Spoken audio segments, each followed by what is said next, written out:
Pourquoi Satan voulait-il que Jésus saute du sommet du temple?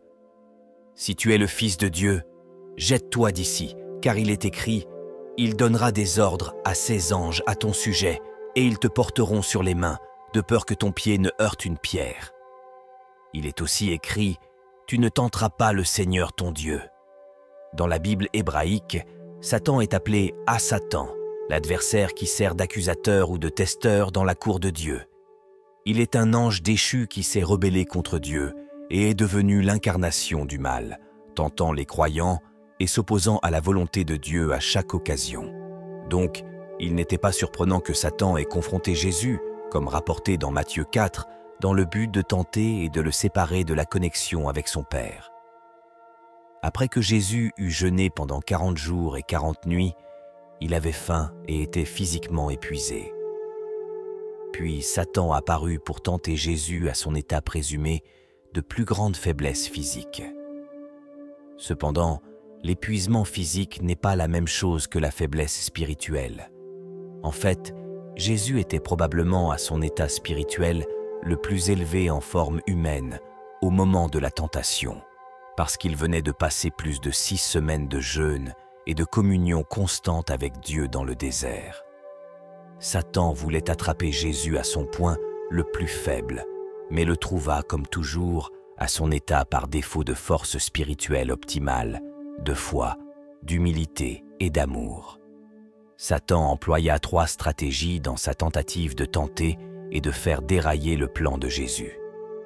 Premièrement, Satan s'approcha et dit à Jésus « Si tu es le Fils de Dieu, ordonne que ces pierres deviennent des pains. » Mais Jésus, connaissant le piège du trompeur, répondit « Il est écrit, l'homme ne vivra pas de pain seulement, mais de toute parole qui sort de la bouche de Dieu. » Quand Satan échoua dans ce premier stratagème, il emmena Jésus à la Sainte Cité et le fit se tenir sur le sommet du parapet du temple et lui dit « Si tu es le Fils de Dieu, jette-toi d'ici, car il est écrit, il donnera des ordres à ses anges à ton sujet, et avec leurs mains ils te porteront, de peur que ton pied ne heurte une pierre. » Jésus lui répondit, « Il est aussi écrit, tu ne mettras pas à l'épreuve le Seigneur ton Dieu. » Quel est le but de cette tentation?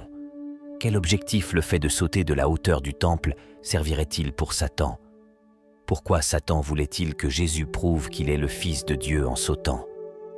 L'histoire de Satan tentant Jésus de sauter du sommet du temple provient de l'évangile de Matthieu 4, versets 5 à 7.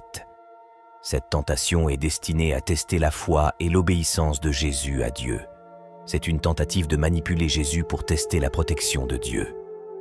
Satan cite les Écritures et dit à Jésus que s'il est le Fils de Dieu, il devrait se jeter car il est écrit « Il donnera des ordres à ses anges à ton sujet, et ils te porteront sur les mains de peur que ton pied ne heurte une pierre », en citant le psaume 91, versets 11 à 12. Cependant, Jésus répond à cette tentation en citant une autre écriture, disant « Il est aussi écrit « Tu ne tenteras pas le Seigneur ton Dieu », en se référant à Deutéronome 6, verset 16. En d'autres termes, Jésus rejette l'idée de mettre Dieu à l'épreuve en s'engageant délibérément dans un acte dangereux pour voir si Dieu le sauvera. Au lieu de cela, il réaffirme sa confiance et son obéissance à Dieu.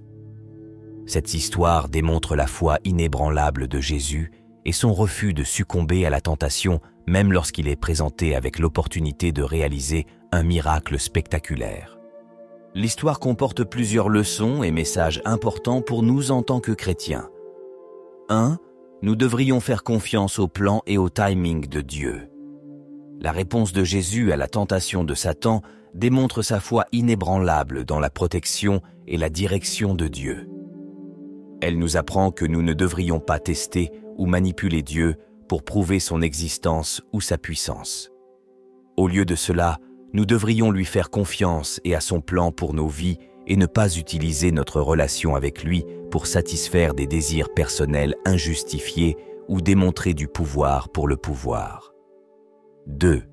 Nous devrions résister à la tentation. Jacques 4, verset 7 dit « Résistez au diable et il fuira loin de vous ». Le rejet par Jésus de la tentation de Satan sert de modèle pour résister à la tentation dans nos propres vies. Il montre que même dans des circonstances difficiles, nous devrions rester fidèles à nos croyances et valeurs en résistant à l'attrait de la gratification immédiate ou du pouvoir mondain. 3. Nous devrions nous appuyer sur les Écritures pour la direction. La parole de Dieu est une lampe à nos pieds et une lumière sur notre sentier. Psaume 119, verset 105.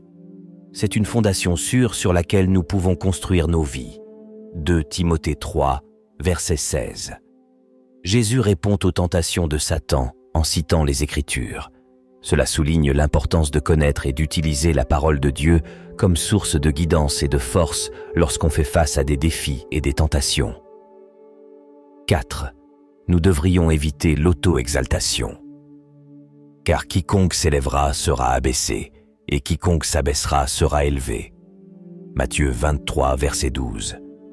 L'histoire met en garde contre la recherche de l'auto-exaltation ou l'utilisation de sa relation avec Dieu pour obtenir une reconnaissance personnelle ou exercer un pouvoir inutile.